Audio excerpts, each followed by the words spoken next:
Hello students, আজ আমরা বৃত্তগতি অধ্যায়ের পার্ট 1 ভিডিও করছি। বৃত্তগতি অধ্যায় যেখানে স্যাপ্রকাশন বইয়ের 313 পাতা যেটা আছে এমসিকিউ টাইপ যে কোশ্চেনগুলো সেগুলো আমরা আজকে করবো। মোট এখানে 49টা অঙ্ক আছে নতুন বইতে। নিউ এডিশনের যে বইটা স্যাপ্রকাশনের সেই বইতে পেজ নাম্বার 313তে কিন্তু আছে এমসিকিউ টাইপ কোশ্চেন বা কনভেনশনাল টাইপ কোশ্চেন। তো প্রথম কোশ্চেন কি বলেছে, আমরা অঙ্কগুলো করার সাথে সাথে কিন্তু সূত্রগুলো বলে দেবো, কোন অঙ্কে কি সূত্রে অ্যাপ্লাই করছি এবং সেগুলো তোমরা আলাদা করে খাতায় লিখে রাখবে। তো কি বলছে, একটা চাকা মিনিটে 300 বার ঘুরছে। প্রথম কোশ্চেন নাম্বার 1 কি বলছে, একটা চাকা মিনিটে 300 বার ঘুরছে। একটা চাকা কি করছে, মিনিটে 300 বার ঘুরছে। চাকাটির কৌণিক বেগ রেডিয়ান পার সেকেন্ডে কত হবে? খুব সিম্পল অঙ্ক। বলছে একটা চাকা মিনিটে 300 বার ঘুরছে। আচ্ছা, মিনিটে যদি 300 বার, তাহলে আমাদের জানতে হবে কৌণিক বেগ বের করার সূত্র কি। কৌণিক বেগ ওমেগা সমান সমান আমরা লিখতে পারি কৌণিক বেগ ওমেগা, এটাকে আমরা ওমেগা দিয়ে লিখি। সেই ওমেগা সমান সমান আমরা লিখতে পারি 2π/t। এই টিটা কি, এটিটা হচ্ছে আমার পর্যায়কাল। এই টিটা হচ্ছে আমার পর্যায়কাল, অর্থাৎ একবার পূর্ণদোলন হতে যে সময়টা লাগে, একবার বৃত্তাকার পথ ঘুরে আসতে যে সময়টা লাগে তাকে আমরা বলছি পর্যায়কাল। বা আমরা যদি সরল গতির ভাষায় বলি তাহলে বলবো একটা পূর্ণদোলনের জন্য যে সময়টা লাগে তাকে আমরা বলছি পর্যায়কাল, সেই টাইমটা। তাহলে আমাদের বলেছে যে 60 সেকেন্ডে 60 সেকেন্ড বা 1 মিনিট এসে 300 বার যাচ্ছে। তাই 1 মিনিটে 300 বার যায় মানে 1 মিনিট মানে 60 সেকেন্ডে 60 সেকেন্ড, তার মানে সে 300 বার ঘুরছে। এটাকে যদি ঘুরিয়ে বলি 300 বার সে ঘুরছে, ঠিক আছে। তাহলে আমরা যদি এটা ঘুরিয়ে বলি তাহলে আমরা বলতে পারি 300 বার ঘুরে 300 বার ঘুরছে 1 মিনিট বা 60 সেকেন্ডে। আমরা বলতে পারি 60 সেকেন্ডে সে 300 বার ঘুরছে। রেডিয়ান পার সেকেন্ডে যদি বলেছে সেকেন্ড করে দিতে হবে। তাহলে একবার পূর্ণদোলনের জন্য কত সময় লাগবে? তাহলে 60 বাই কত লিখতে পারি আমরা 300, 60 বাই 300 সেকেন্ড, অর্থাৎ 0 0 কাটলে 5 6 30, অর্থাৎ 1/5 সেকেন্ড। 1/5 সেকেন্ড আমার সময় লাগে। তাহলে এখন যদি আমরা কৌণিক বেগ ওমেগার মান বের করি তাহলে কত হবে? 2π উপরে থাকবে, তাহলে টি এর মান কত হচ্ছে 1/5। তাহলে একবার পূর্ণদোলনের জন্য যে সময়টা লাগে তাকে আমরা কি বলি? ক্যাপিটাল টি বলি। তাহলে ক্যাপিটাল টি এর মান কত হচ্ছে? তাহলে 1/5 সেকেন্ড। এখন এই 1/টি এর জায়গায় 1/5 বসালাম, তাহলে 2π ইন্টু এই 5টা উল্টে গেলে কত হবে? 5/1, তার মানে উপরে হবে 5 আর 10π। 10π হচ্ছে অ্যান্সার, ঠিক আছে। উত্তর কত? তাহলে 10π। কোশ্চেন অপশন নাম্বার এ হচ্ছে রাইট আনসার। অপশন এ হচ্ছে রাইট আনসার হবে। বোঝা গেল কি বললাম? কৌণিক বেগ বের করছি, কৌণিক বেগের সূত্র কি? 2π/t।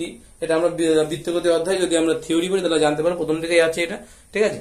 যে আমাদের টিটাকে কি বলা হয়? টিটাকে বলা হয় যে পর্যায়কাল। এই পর্যায়কাল মানে কি, যে একটা পূর্ণ একবার সম্পূর্ণ পথ একবার ঘুরে আসতে কোন বস্তুকণার যে সময়টা লাগে তাকে আমরা বলি পর্যায়কাল, যাকে আমরা ক্যাপিটাল টি দিয়ে লিখি। নর্মাল টাইম বললে কিন্তু সেটাকে আমরা টি দিয়ে লিখি, কিন্তু পর্যায়কাল যখন বলবে তখন কিন্তু ক্যাপিটাল টি দিয়ে লেখা হয়। তো তাকে আমরা কি দিয়ে লিখি? ক্যাপিটাল টি দিয়ে লিখি, ঠিক আছে। তো এই ক্যাপিটাল টি এর মানটা কি করে বের করতে পারি? বললাম যে একবার সম্পূর্ণ পথ ঘুরে আসতে যে সময় লাগে। তাহলে বলেছে যে সম্ভব 300 বার ঘুরে 1 মিনিটে, অর্থাৎ 1 মিনিটে বা 60 সেকেন্ডে সে সম্পূর্ণ একবার পথ ঘুরে আসে। সরি, 1 মিনিটে সে 300 বার ঘুরে আসে, ঠিক আছে, কোনো বস্তুকণা। তাহলে আমি যদি বলি একবার ঘুরতে কত, 300 বার ঘুরেছে 60 সেকেন্ডে, তাহলে একবার ঘুরতে কত সময় লাগবে? তাহলে বের করলাম 1/5 সেকেন্ড সময় লাগবে। আর একবার ঘুরতে যে সময়টা লাগে তাকেই তো আমরা পর্যায়কাল বলি। তাই টি এর মান কি করলাম? টি এর মান কিন্তু আমরা এখানে 1/5 বসালাম, এটা উল্টে যাবে 5 2 10, 10π আমার অ্যান্সার। বোঝা গেল? তাহলে আমাদের কৌণিক বেগ বেরিয়ে গেল 10π ওমেগা ইকুয়াল টু 2π। তাহলে প্রথম যে সূত্রটা লিখে রাখবে সেটা হলো ওমেগা ইকুয়াল টু 2π/t। এই সূত্রটা কিন্তু আমাদের বিভিন্ন অঙ্ক করতে গিয়ে কাজে লাগবে। ওমেগা বিয়ে প্রায় প্রতিটা অঙ্কে কাজে লাগছে এই সূত্রটা। কৌণিক বেগ ওমেগা ইকুয়াল টু 2π/t। কৌণিক বেগ ওমেগা ইকুয়াল টু, ঠিক আছে, 2π/t। এটা আমাদের কি বললাম? এটা আমাদের কিন্তু কৌণিক বেগের সূত্র। কোশ্চেন নাম্বার 2 কি বলছে? কোশ্চেন নাম্বার 2 বলছে, এটা আমাদের কোশ্চেন নাম্বার 2 বলছে যে m1 এবং m2 ভরের দুটি বস্তু যথাক্রমে কি বলে, যে m1 আর m2 দুটো বস্তুর ভর আছে, তাদেরকে আমরা কি করব? r1 এবং r2 ব্যাসার্ধের বৃত্তপথে ঘোরাতে হবে। কি করতে হবে? r1 এবং r2 ব্যাসার্ধের বৃত্তপথে যদি আমরা ঘোরাই তাহলে বলছে বৃত্তপথে সমদূরত্বে পরিভ্রমণ করে।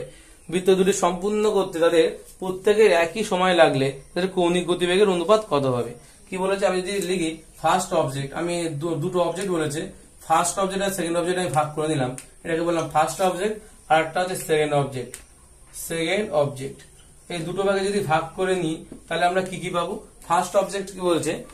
m1 এবং m2 ভরের দুটি বস্তু r1 এবং r2 ব্যাসার্ধের বৃত্তপথে। আমি ধরলাম ফার্স্ট অবজেক্টের ভর হচ্ছে m1 আর সেকেন্ড অবজেক্টের ভর হচ্ছে m2। এর ব্যাসার্ধ বলছে r1, এর ব্যাসার্ধ বলছে r2। এই দুটো আপাতত আমাদের বলেছে বৃত্ত দুটি সম্পূর্ণ করতে প্রত্যেকের একই সময় লাগে, অর্থাৎ আমি যদি ফার্স্ট অবজেক্টের সময় t1 ধরি এবং এর যদি সেকেন্ড অবজেক্টের সময় যদি t2 ধরি, বলছে প্রত্যেকের একই সময় লাগে, তাহলে এটাকে আমি ক্যাপিটাল টি বলছি, এটাকেও আমি ক্যাপিটাল টি বলছি। প্রত্যেকের একই সময় লাগে, তাই দুজনের ক্ষেত্রে সময়ের মানটা সেম হবে। এখন তাদের কৌণিক গতিবেগের অনুপাত কত হবে, কৌণিক গতিবেগ বের করতে হবে। তাহলে অ্যাঙ্গুলার ভেলোসিটি বা কৌণিক গতিবেগ যেটাকে আমরা ওমেগা দিয়ে লিখি, তাহলে এই ক্ষেত্রে যেটা পাবো সেটা হলো ওমেগা 1 পাবো, আর এই ক্ষেত্রে যেটা পাবো সেটা হলো ওমেগা 2 পাবো। তাহলে এদের মানটা আমাদের বের করতে হবে, এদের মানটা জানতে চাইছে কত হবে। ঠিক আছে, তো ওমেগার মান কত হবে সেটা তো অনুপাত, অর্থাৎ ওমেগা 1 এবং ওমেগা 2 এর অনুপাত বলছে। ঠিক আছে, এদের অনুপাত কত হবে সেটা আমাদের উত্তরে চাইছে। তা কিভাবে করতে পারি আমরা কি জানি, ওমেগা মানে আমরা একটু আগে লিখলাম, ওমেগা মানে কি 2 পাই বাই টি, এরও টি ওরও টি, তাহলে এক্ষেত্রে কত হবে 2 পাই বাই ক্যাপিটাল টি। তাহলে ওমেগা 1 বাই ওমেগা 2 অনুপাত চাইছে আমার, তাহলে ওমেগা 1 বাই ওমেগা 2 যদি করি আমরা, তাহলে দেখতে পাচ্ছি আমরা ওমেগা 2 বাই ওমেগা 1 করবো, তাহলে 2 pi by T 2 pi by T, ওই দুইটার ক্ষেত্রে ওমেগার মান সমান বলেছে, তাই তো? এই দুইটার ক্ষেত্রে ওমেগার মান সমান বলেছে, তাহলে আমরা লিখতে পারবো ওমেগা 2 বাই ওমেগা 1 এর মান কত হবে, তাহলে 2 পাই বাই টি ইন্টু হচ্ছে অ্যাকচুয়ালি এটা বাই হওয়ার কথা, বাই 2 পাই বাই টি, তা উল্টে দিলে কত হবে টি বাই 2 পাই হবে। তাহলে 2 পাই টি টি যদি কেটে যায় তার মান কত হয় 1। তাহলে অনুপাত ওমেগা 1 আর ওমেগা 2 এর অনুপাত কত হবে, তাহলে ওমেগা 2 বাই ওমেগা 1 এর অনুপাত 1:1, যাকে যদি আমরা ইমপ্লিফাইজ করে লিখতে পারি বা সহজে লিখতে পারি, সেটা কি হবে, সেটা কিন্তু সহজে লিখলে হবে শুধু 1 লেখা যেতে পারে। ঠিক আছে, শুধু 1 কিন্তু লেখা যেতে পারে। তাহলে এটা আমাদের 1 হচ্ছে অ্যান্সার, অপশন ডি হচ্ছে রাইট অ্যান্সার, অপশন ডি হচ্ছে আমাদের রাইট অ্যান্সার। বোঝা গেল? এটা গেল আমাদের কোশ্চেন নাম্বার 2, এটা গেল আমাদের কোশ্চেন নাম্বার 2। ঠিক আছে, এবার কোশ্চেন নাম্বার 3 কি বলছে আমরা দেখি। কোশ্চেন নাম্বার 3 দেখবো কি বলছে। বলছে যে কোনো বস্তু বৃত্তপথে সমুদ্রপথে পরিবহন করলে তার ত্বরণ কি হবে, তার ত্বরণ কিন্তু অবশ্যই কি হবে, ব্যাসার্ধ বরাবর। কেন হবে, কারণ আমরা জানি, আমরা একটা জিনিস থিওরি, সেটা হলো এরকম যে একটা কণা যদি বৃত্তাকার পথে ঘোরে, একটা বস্তু কণা আঁকলাম আমি, বলছে যার বেগ কি হয়, একটা বস্তু কণা এই কেন্দ্র এটা, যার এটা হচ্ছে এখানে একটা বস্তু কণা আছে, যার কিন্তু ব্যাসার্ধ বলছে, ব্যাসার্ধ না, তার বেগ কাজ করে কিন্তু স্পর্শক বরাবর, তার বেগ কাজ করবে, বেগ ভেক্টর স্পর্শক বরাবর হবে। এবং আমরা জানি অভিকেন্দ্র বল বরাবর বৃত্তপথে ঘোরার জন্য যে অভিকেন্দ্র বল, সেই অভিকেন্দ্র যে বল যদি এফ ভেক্টর দিয়ে লিখি, সেই ভেক্টর কিন্তু সেন্ট্রালের দিকে হয়, অর্থাৎ ব্যাসার্ধ বরাবর হয়, কেন্দ্রের দিক বরাবর হয়, ব্যাসার্ধ দিক বরাবর হয়। ঠিক আছে, এখন বলছি F is equal to M A, এখন F vector is equal to কি এম এ ভেক্টর লিখতে পারি আমরা। তাহলে আমরা যদি এফ ভেক্টর যেদিকে হবে এ ভেক্টরও সেদিকে হবে। তাহলে এ ভেক্টর কোন দিকে হবে বলেছে, আমাদের প্রশ্নে কি বলেছে, যে ত্বরণ চাইছে। তার ত্বরণ তাহলে কি হবে, খুব সিম্পল করে বললে কি হবে বলা যেতে পারে, যে ত্বরণ বা এ ভেক্টর যেটা হবে, যদি আমরা এ ভেক্টর বলি, এই ভেক্টরটা কোন দিকে হবে, তাহলে ব্যাসার্ধ বরাবর কেন্দ্রের দিকে হবে, ব্যাসার্ধ বরাবর কেন্দ্রের দিকে হবে। বোঝা গেল? তাহলে এটার উত্তর কোনটা হবে, অপশন সি হবে সঠিক অ্যান্সার।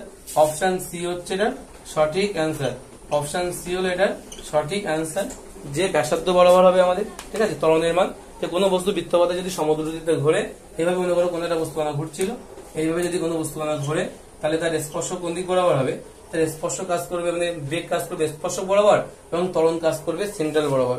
এবং এর নাম হচ্ছে ওই জন্য সেন্ট্রিফিক্যাল ফোর্স বলা হয়, অভিকেন্দ্র বল বা সেন্ট্রিপিটাল ফোর্স, CENTRI PETAL বলা হয়, সেন্ট্রিপিটাল ফোর্স বলা হয় এটাকে। ওই জন্য সেন্ট্রিপিটাল ফোর্স অভিকেন্দ্র বল বলা হয়, যেহেতু কেন্দ্র হয় মানে অভিমুখ হয় সেন্টারের দিকে বা ব্যাসার্ধ বরাবর। যদি বৃত্তাকার পথে ঘোরে তাহলে ব্যাসার্ধ বরাবর সেন্টারের দিকে হয়। বুঝা গেল? এটা গেল আমাদের কোশ্চেন নাম্বার 3, এটা গেল আমাদের কোশ্চেন নাম্বার কি 3 গেল, কোশ্চেন নাম্বার 3 এটা গেল। কোশ্চেন নাম্বার 4 কি বলছে আমরা দেখবো এবার। কোশ্চেন নাম্বার 4, কোশ্চেন নাম্বার 4টা খুব ইম্পর্টেন্ট একটা অঙ্ক। কি বলছে কোশ্চেন নাম্বার 4? বলছে যে একটি সিলিং ফ্যান সুইচ অন করার 3 সেকেন্ডে 10 বার পুনরাবর্তন করে। সুইচ অন করার পর 10 সেকেন্ডে, প্রথম 3 সেকেন্ডে কি করছে, সে কিন্তু 10 বার পুনরাবর্তন করে ফেলছে। বলছে পরবর্তী 3 সেকেন্ডে কি বলছে, যে সংখ্যক পুনরাবর্তন হবে তা কত, মানে পরবর্তী 10 সেকেন্ড পরবর্তী 3 সেকেন্ডে কতটা পুনরাবর্তন হবে। তাহলে একটা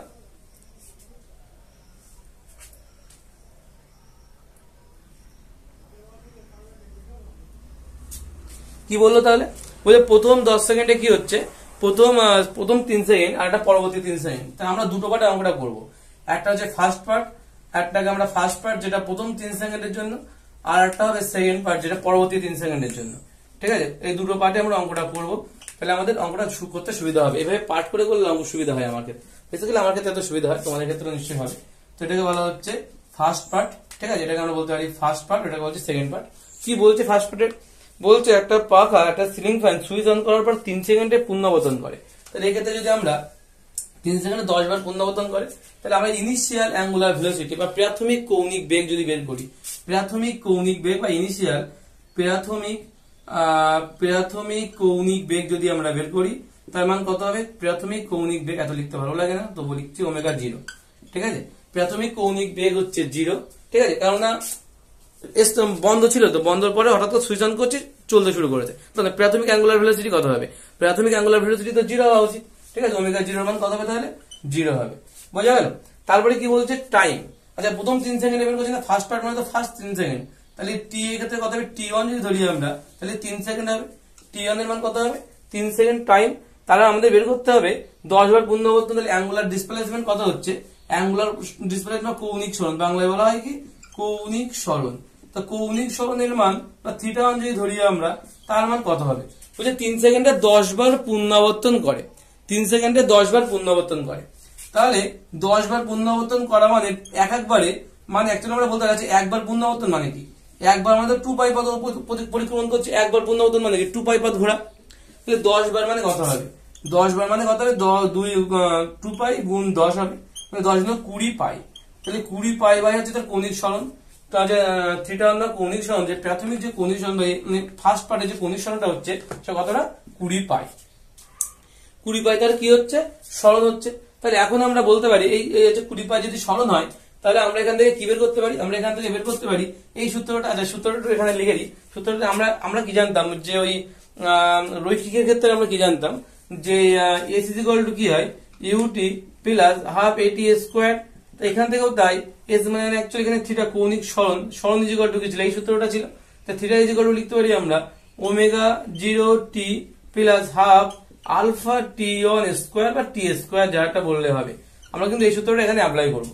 তো এই সূত্র যদি লিখি, তাহলে থিটা মানে মিনস অ্যাকচুয়ালি ফার্স্ট পার্টের জন্য, মানে θ1 এর জন্য হবে, মানে তার মান কত হবে? তার মান ইউজিং, আমরা বলতে পারি ইউজিং বা ব্যবহার করছি, এত কিছু লিখতে হবে না, এত কিছু লিখলে সমস্যা আছে। তো 20 পাই আমরা যেটা ইউজ করছি সেটা হলো 20 পাই সমান সমান কত হবে? Omega 0 into T. ওমেগা 0 এর মান কত? 0। তো তাহলে ফার্স্ট পার্ট কিন্তু আউট হয়ে যাবে, তাই লিখলাম না। তাহলে হাফ ইন্টু আলফা। আলফা মানে কি? কৌণিক ত্বরণ। কৌণিক ত্বরণের মান আমার জানা নেই, তাহলে এখানে আলফা আলফাই থাক, ইন্টু কত হবে? টি স্কোয়ার। টি এর মান কত? 3 সেকেন্ড বলেছে, তাহলে 3 এর স্কোয়ার, এটা হবে। বোঝা গেল কি করলাম? তাহলে এখান থেকে আমরা যদি আলফার মানটা বের করি, তাহলে কত হবে? এখান থেকে যদি আলফার মান বের করা যায়, তাহলে 20 গুণ 40 পাই বাই 9, তাহলে কত হবে? 40 পাই বাই কিন্তু 9 হবে। যদি কেউ একেবারে না পারো, তো 2 লাইন আরো ভেঙে লিখো। 9 বাই 2 আলফা, সে 9 বাই 2 পাশে গেলে 2 বাই 9, 20 গুণ 40 পাই বাই 9। ওকে, তো আলফার মান কত হচ্ছে? তাহলে কৌণিক ত্বরণের মান কত হচ্ছে? কৌণিক ত্বরণের মান হচ্ছে আমাদের 40 পাই বাই 9। এখন আমরা সেকেন্ড পার্টে চলে আসবো। সেকেন্ড পার্টে আমরা দেখবো, তাদের একক যদি লিখি, তাহলে কত হবে? রেডিয়ান পার সেকেন্ড স্কোয়ার হয় কিন্তু এর একক। ঠিক আছে, এটা শুধু রেডিয়ান হয় এর এককটা না লিখলে হবে, এখানে এমসিকিউ টাইপ কোশ্চেন কত কিছু লিখবো। তো এখান থেকে কি বলছে? এখান থেকে তাহলে আমরা কি বললাম? আলফার মান কি পেলাম? তাহলে আলফার মান পেলাম যে 40 পাই বাই 9, অর্থাৎ কৌণিক ত্বরণের মান গুলো পেয়ে গেছি। এখন আমরা এখানে যেটা করবো সেটা হলো সেকেন্ড পার্টে আমাদের কি বলেছিল? যে পরবর্তী 3 সেকেন্ড। তাহলে এখানে কিন্তু পরের 3 সেকেন্ড যদি আমরা দেখি, পরের 3 সেকেন্ড মানে আমরা যদি এখানে লিখে দিই পরের 3 সেকেন্ড, পরের 3 সেকেন্ড, এটা হচ্ছে প্রথম 3 সেকেন্ড, প্রথম 3 সেকেন্ড করলাম এখানে, এটা হচ্ছে পরের 3 সেকেন্ড করছি। তো পরের 3 সেকেন্ড মানে এক্ষেত্রে টাইম কিন্তু কি হবে? আমি যে টাইমটাকে T2 ধরে, এই ক্ষেত্রে আমাদের যে পাকাটা অলরেডি ঘুরছে, কিন্তু ঘোরা শুরু করেছে প্রথম 3 সেকেন্ডে, তার কিন্তু আলফার মান এটা হয়েছে। এবং এখান থেকে আমরা যদি দেখি, তার একটা ওমেগাও কিন্তু এখান থেকে আমরা পাবো। তো ওমেগাটা কত হবে? তাহলে ওমেগা এরকম হবে, কৌণিক ভরবেগ যদি আমরা দেখি, তো কি হবে? ওমেগা পরের 3 সেকেন্ডের জন্য কি হবে? প্রাথমিক এই ঘটনার ক্ষেত্রে প্রাথমিক যে কৌণিক বেগ, প্রাথমিক কৌণিক বেগের মান কত হবে? প্রাথমিক কৌণিক বেগ এর মান কত হবে? ওমেগা, যেটার ক্ষেত্রে ওমেগা 0 হবে না, ওমেগা 1 হওয়া উচিত। ঠিক আছে, ওমেগা 1 এর মান কত হবে? ওমেগা 1 বা ওমেগা 1 লিখলাম। তো তার মান কত হবে এক্ষেত্রে? তার মানটা আমরা কি করে বের করতে পারি? পরবর্তী 3 সেকেন্ড বলেছি, তাহলে আমাদের আলফার মান দেওয়া আছে, এবং আমরা যদি পরের 3 সেকেন্ডের জন্য বের করি, তাহলে কি হবে? তাহলে এখানে যে ওমেগা 1 এর মানটা যেটা হবে, সেটা প্রাথমিক কৌণিক বেগের মানটা কি করে পেতে পারি আমরা কি জানি যে প্রথম 3 সেকেন্ড পরে যে বেগটা আলটিমেটলি হচ্ছে, সেটাই কিন্তু আমাদের মানে সেকেন্ড পার্টের জন্য প্রাথমিক কৌণিক বেগ। বোঝা গেল? তার মানটা কিভাবে বের করতে পারি? আমরা জানি যে ওমেগা 2 সমান সমান ওমেগা 1 প্লাস আলফা টি। কোথা থেকে আসলো এটা? সেই সূত্রটা V is equal to U plus at. এই সূত্র থেকে এটা আমরা লিখতে পারি যে omega two is equal to omega 1 plus alpha T. Omega আলফার মান প্রথম কন্ডিশনে তো 0 ছিল, 0 বসালাম, 0 বসালে ওমেগা 2 এর মান কত হবে? ওমেগা 2 এর মান কত হবে? আলফা ইনটু টি, আলফার মান কত? 40 pi by 9, 40 pi by 9 into প্রথম 3 সেকেন্ডের জন্য করছিলাম 3, তাহলে কাটাকাটি করলে 3 মানে 40 পাই বাই 3, এটা হচ্ছে আমাদের ওমেগা 1 এর মান হবে। তাহলে কত হবে এটা? 40 পাই বাই 3 এত রেডিয়ান পার সেকেন্ড। আমরা তো এটা এখানে করে নিয়ে জিনিসটা, ওমেগা 2 এর মান কত এসেছে তাহলে আমাদের? 40 পাই বাই 3 এত রেডিয়ান। এটা কিন্তু আমাদের রেডিয়ান পার সেকেন্ড। এটা কিন্তু কি হবে আমাদের? এটা আমাদের কি হবে যে পরের যে এখানে যেটা কৌণিক বেগ, এটা যার ফাইনাল কৌণিক বেগ যেটা হবে, যদি ওমেগা 1 ধরি, সেটা কিন্তু এখানে ইনিশিয়াল কৌণিক বেগ। এখানে যেটা ফাইনাল সেটাই বলে এখানে ইনিশিয়াল, কারণ এখানে যে সময়টা শেষ হয়েছে তার পরে থেকে এখান থেকে শুরু হচ্ছে।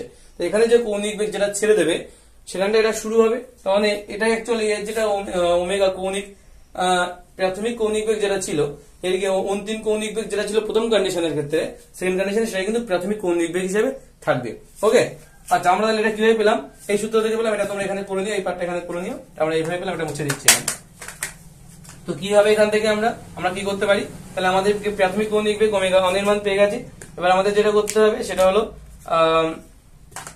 এবার আমাদের কি করতে হবে? এখান থেকে আমাদের বের করতে হবে এখানে যে সময়টা, এখানে যে সময়টা সেটা কত বলেছে? পরবর্তী 3 সেকেন্ড। তাহলে এখানে যে টাইম t2 যদি ধরি আমরা, সেটা কিন্তু আবার 3 সেকেন্ড হবে। সেটা কিন্তু 3 সেকেন্ড, বোঝা গেল? সেটা কিন্তু আবার 3 সেকেন্ড। তাহলে এখান থেকে আমরা যদি কৌণিক ত্বরণের মান বের করি, আবার আমাদের এখানে অ্যাকচুয়ালি কৌণিক ত্বরণের মান আর বের করা লাগবে না, কারণ বলেছে সমকৌণিক ত্বরণ দিয়ে সে কিন্তু যাচ্ছে। ঠিক আছে, আমাদের সমকৌণিক ত্বরণটাকে লেখা আছে বইতে, সেটা ধরে নিতে বলেছে। সুতরাং এখানে যে ত্বরণ থাকবে ওমেগা আলফার মান, সেই আলফার মান কিন্তু এখানেও আলফার মান কত হবে? 40 pi by 9 radian per second square. এটা কিন্তু সেম থাকবে, কারণ প্রশ্নে বলে দিয়েছে এটা ধরে নিতে বলেছে, ধরে নিলাম আমরা। তাহলে আমাদের বের করতে বলেছে কি? বের করতে বলেছে হচ্ছে যে সংখ্যা পুনরাবর্তন করে তা কত।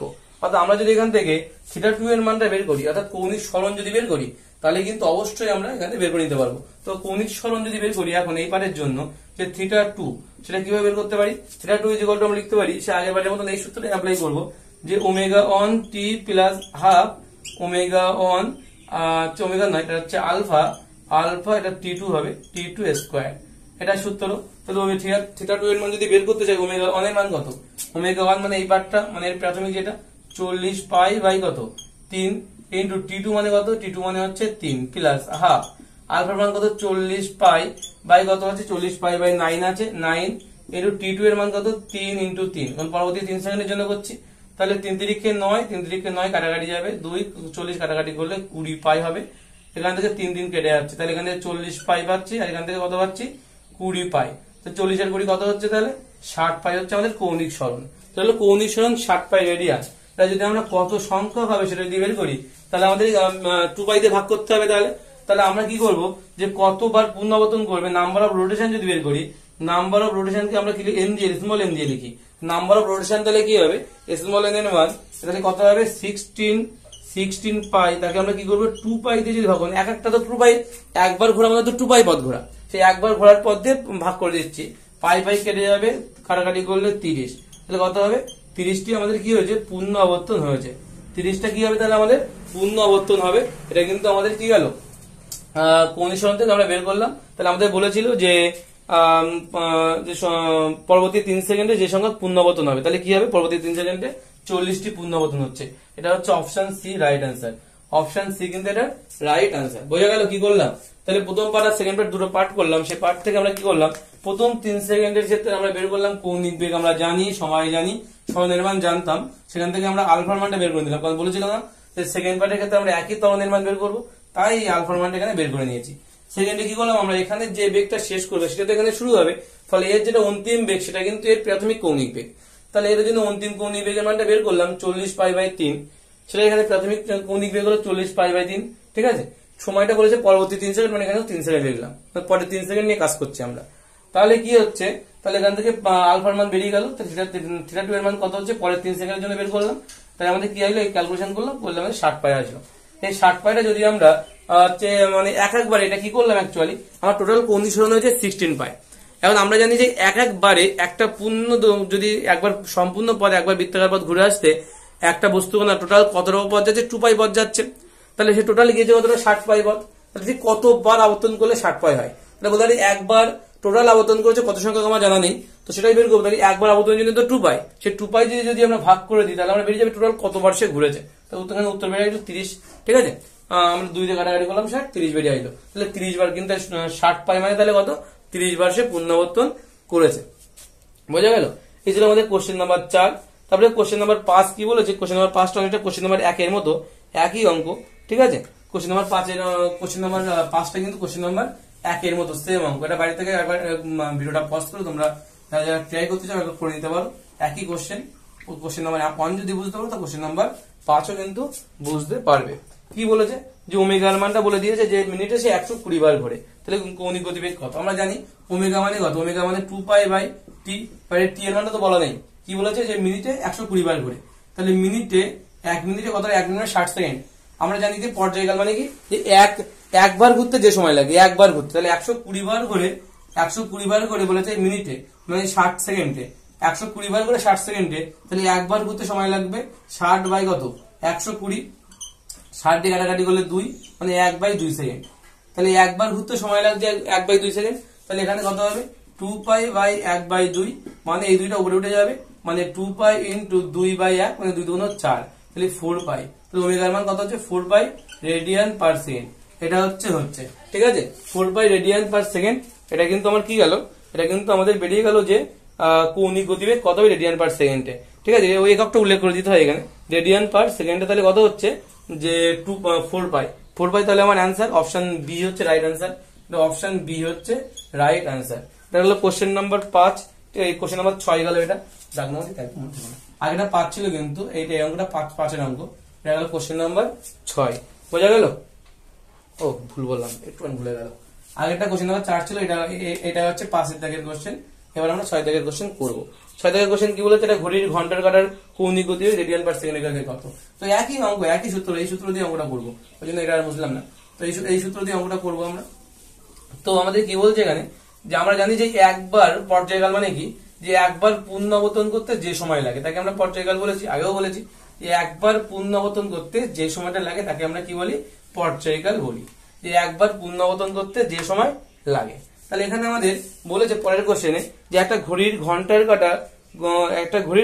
কাটার কৌণিক বেগ রেডিয়ান পার সেকেন্ড, এটাকে কত। ঘড়ির কাটার ঘন্টার কাটার কথা বলেছে কিন্তু। তা ঘন্টার কাটা কি করে, একবার সম্পূর্ণ পথ ঘুরতে কত সময় নেয়। আচ্ছা, একবার সম্পূর্ণ ঘড়ির কাটা ঘন্টার কাটা একবার সম্পূর্ণ ঘুরে আসতে, একবার ঘুরতে কিন্তু সময় নিচ্ছে 12 ঘন্টা। একবার সম্পূর্ণ ঘুরতে কতক্ষণ, 12 ঘন্টা সময় নেবে। আচ্ছা 12 ঘন্টা মানে কি, আচ্ছা 1 ঘন্টা মানে কি, 1 ঘন্টা মানে 60 গুণ 60 সেকেন্ড। তাহলে 12 ঘন্টা মানে কত, 12 গুণ 60 গুণ 60 এত সেকেন্ড। আমরা আরপিএস অর্থাৎ আমরা সেকেন্ডে বের করা, রেডিয়ান পার সেকেন্ডে বলে দিয়েছে যে রেডিয়ান পার সেকেন্ডে আমাদের যেহেতু বলেছে রেডিয়ান পার সেকেন্ড, তাই আমাদের একটা সেকেন্ডে করে নিতে হলো। বোঝা গেল কি আমি সেকেন্ড করলাম। তাহলে আমাদের কি বললাম, একবার ঘুরতে কত সময় লাগছে, 12 ঘন্টা সময় লাগে। একবার ঘন্টার কাটা দেয়াল ঘড়ির কথা বলেছে, একবার ঘুরতে কত সময় লাগছে, 12 ঘন্টা। আবার একবার ঘুরবে আবার 12 ঘন্টা লাগবে, তাই তো 24 ঘন্টা কমপ্লিট হয়। এবং 24 ঘন্টায় কিন্তু একটা দিন, অর্থাৎ 24 ঘন্টা তো একদিন, তো একদিনে কিন্তু অ্যাকচুয়ালি ঘন্টা কাটা দুবার কিন্তু পুনরাবর্তন করে, দুবার। তাহলে 4 পাই পথ কিন্তু সে অতিক্রম করে, সারা দিনে 4 পাই পথ অতিক্রম করে। বোঝা গেল, সরলনির্মাণ 4 পাই হয়। তাই ওটা আমাদের লাগবে না, এখানে আসি আমরা। তাহলে আমরা কি বললাম, যে ওমেগা মানে 2 পাই বাই টি। এটিটা কি একবার ঘুরতে যে সময় লাগে, তাই একবার ঘুরতেই তোর 12 × 60 × 60 সময় লাগছে। তার মানে তাহলে আমাদের কৌণিক বেগ কত হবে, তাহলে 2 পাই বাই কত, 12 × 60 × 60 এই সময় লাগবে, তাই তো। তাহলে 2 দিয়ে কাটাকাটি করো, 6 হবে। তাহলে কত হচ্ছে, 636, 636 কত, 636 হচ্ছে 216। তার মানে পাই বাই কত হচ্ছে, পাই বাই 216, তারপরে 2 শূন্য হয়ে যাবে, এত রেডিয়ান পার সেকেন্ড। এটা আমাদের অ্যান্সার। বোঝা গেল, একই অঙ্ক কিন্তু, এত রেডিয়ান পার সেকেন্ড, এত আমার কৌণিক বেগ। বোঝা গেল, তাহলে কৌণিক বেগের মান কত, এত রেডিয়ান পার সেকেন্ড। ক্লিয়ার? তাহলে বোঝা গেল কি বললাম, যে ওমেগার মান তাহলে কত হচ্ছে, পাই বাই 216, মানে 216 না 21600 এত রেডিয়ান পার সেকেন্ড। ওকে, তাহলে আমরা নেক্সট কোশ্চেন আমরা যাবো। নেক্সট কোশ্চেন কি বলেছে আমাদের, বলেছে যে কোশ্চেন নাম্বার 7, এটা না গেল কোশ্চেন নাম্বার 6, বলুন আবার তার কথা বলি, এটা গেল কোশ্চেন নাম্বার 6। এবার আমাদের বলেছে কোশ্চেন নাম্বার 7, তো আগে তার নামটা লিখে রাখি। কোশ্চেন নাম্বার 7 করতে হবে এবার আমাদের, কোশ্চেন নাম্বার 7। কোশ্চেন নাম্বার 7 কি বলছে, বলছে যে কোশ্চেন নাম্বার 7 কি বলছে, কোশ্চেন নাম্বার 7 কোশ্চেন নাম্বার 7 বলছে যে একটি বস্তু 25 সেন্টিমিটার ব্যাসার্ধের বৃত্তপথে 2 rps কম্পাঙ্কে ঘুরলে মিটার পার সেকেন্ড স্কোয়ার এককে তার ত্বরণের মান কত হবে। মিটার পার সেকেন্ড স্কোয়ার মানে রৈখিকের মানটা চাইছে, এর মান চাইছে। তাহলে আমাদের বস্তু 25 সেন্টিমিটার ব্যাসার্ধের বৃত্তপথে ঘুরছে, তাহলে আর এর মান যদি বলি আমরা, তাহলে কত বলছে 25 সেন্টিমিটার মানে 0.25 এত মিটার বলতে পারি। 25 সেন্টিমিটার পথে ঘুরছে, তাহলে আমাদের আর এর মান বেরিয়ে গেল। ঠিক আছে, এখন বলছে যে বৃত্তপথে 2 rps কম্পাঙ্কে ঘুরছে, তাহলে এফ এর মান বা কম্পাঙ্ক যেটা ফ্রিকোয়েন্সি কম্পাঙ্ক এফ দিয়ে লিখতে পারি আমরা 2 rps বলতে পারি। rps rotation per second, rps মানে রোটেশন পার দুবার ঘুরে 1 সেকেন্ডে দুবার ঘুরে একটা ব্যাপার, 2 রোটেশন পার সেকেন্ড। এখান থেকে রেডিয়ান করতে হয় আমার, আচ্ছা রেডিয়ান আমরা এখানে করবো না, ওমেগার মান বের করতে পারি সরাসরি। ওমেগার মান কত, কিন্তু ওমেগার মান যদি বের করি আমরা 2 পাই ইন্টু কম্পাঙ্কের মান f, তার মানে এখানে 2 pi into n by f লিখতে পারি আমরা n বাই t, অর্থাৎ যে সময়টা n বাই t মানে এখানে পর্যায়কালের t। ঠিক আছে, n বাই t। ঠিক আছে, n বাই t যদি হয় তাহলে আমরা লিখতে পারি 2 পাই n বাই t, অর্থাৎ n by normal t, normal t হবে 2 পাই n বাই t। তাহলে কি বলছে এখান থেকে 2 pi n by t, 2 pi n by t মানে অ্যাকচুয়ালি f, এটাকে আমরা f বলি, এটাকে আমি একটু পদ্ধতি লিখলাম, এটা লেখার দরকার হবে না। ঠিক আছে, তাহলে 2 পাই ইন্টু কত, 2 পাই ইন্টু 2 মানে 4 পাই, বোঝা গেল 4 পাই। তাহলে ওমেগার মান কত হচ্ছে 4 পাই রেডিয়ান পার সেকেন্ড। ঠিক আছে, 4 পাই রেডিয়ান পার সেকেন্ড, এটা গেল আমাদের ওমেগার মান। এখন বলছে radian per second.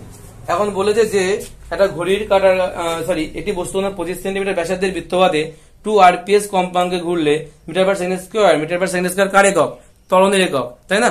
Metre per second square একক, এটা ত্বরণ কত হবে, ত্বরণের মানই বলে দিয়েছে, ত্বরণের মান কত হবে। মিটার পার সেকেন্ড স্কোয়ার এককে তুই ত্বরণের মান বের করতে বলেছে। তো এটা সূত্র আছে, সেটা হলো সেন্ট্রিপিটাল অ্যাক্সিলারেশন যদি বলে, অর্থাৎ যে আমাদের যে ত্বরণের মানটা চাইছে এখানে, ঠিক আছে, অভিকেন্দ্র যে ত্বরণ, সেই ত্বরণের মানটা কি হয় অ্যাকচুয়ালি, সূত্রটা এরকম যে এসি অর্থাৎ সেন্ট্রিপিটাল বলে দিলাম না, যে অভিকেন্দ্র বল বা কেন্দ্রামুখী যে ত্বরণটা, সেই এসির মান কি হয়, এসির মান যেটা হয় আর ওমেগা স্কোয়ার, এটা আমাদের সূত্র। এই সূত্র লিখে রাখতে পারো, ওমেগা মানে কৌণিক বেগের স্কোয়ার, আর আর হচ্ছে ব্যাসার্ধ। তাহলে এই সূত্র যদি হয় তাহলে আর এর মান কত 0.25 ইন্টু ওমেগার মান কত 4 পাই তার হোল স্কোয়ার। ঠিক আছে, এত মিটার পার সেকেন্ড স্কোয়ার এককে এটা আসবে। ঠিক আছে, তাহলে এটা যদি কাটাকাটি করি এখানে 25/100 লিখতে পারি, 25/100 ইন্টু 4 4 16, 4 4 16 বা আমরা 4 গুণ 4, এখান থেকে পাই স্কোয়ার। তো 4 25 100, এখান থেকে 25 25 কেটে গেল, কত হচ্ছে 4 pi square. 4 pi square metre per second square, এটা হচ্ছে আমার এসি এর মান বা আমরা বলতে পারি যে ত্বরণের মান। বোঝা গেল কি বললাম, বলছে কি যে একটি বস্তু 25 সেন্টিমিটার ব্যাসার্ধের বৃত্তপথে, এখানে এই সূত্রটা লিখে রাখো খাতায়, আমরা একটু বলেছিলাম অনেকগুলো সূত্র লিখতে হবে, এই সূত্র লিখে রাখতে পারো, এটা কিন্তু খুব ইম্পর্টেন্ট একটা সূত্র। AC is equal to R omega square, এটা হচ্ছে আমাদের আরো কিন্তু পরে লাগবে। ঠিক আছে, AC is equal to, AC মানে কি, যে সেন্ট্রিপিটাল যে ফোর্স, সেই সেন্ট্রিপিটাল যে অ্যাসিলেশন, তাকে আমরা এসি বলছি, বা কেন্দ্রমুখী যে ত্বরণটা থাকে।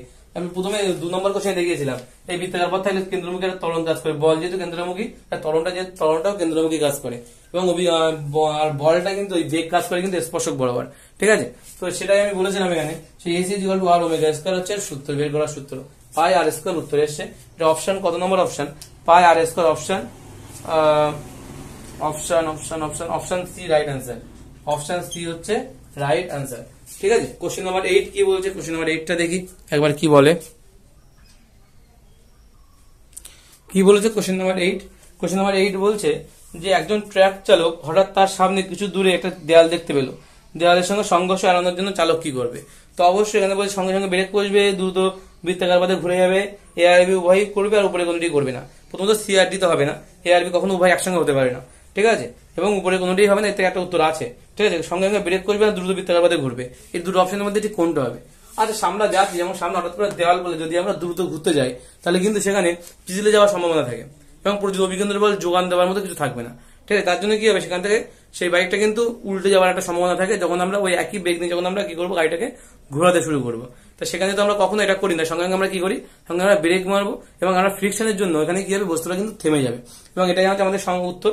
সঙ্গে সঙ্গে আমাদের কি করতে হবে, ব্রেক মারতে হবে। তো এইটার দেখেন অপশন এ হচ্ছে রাইট অ্যান্সার। এইটার দেখে অপশন 9 থেকে কি বলছে যে কোনটি অলিক বল।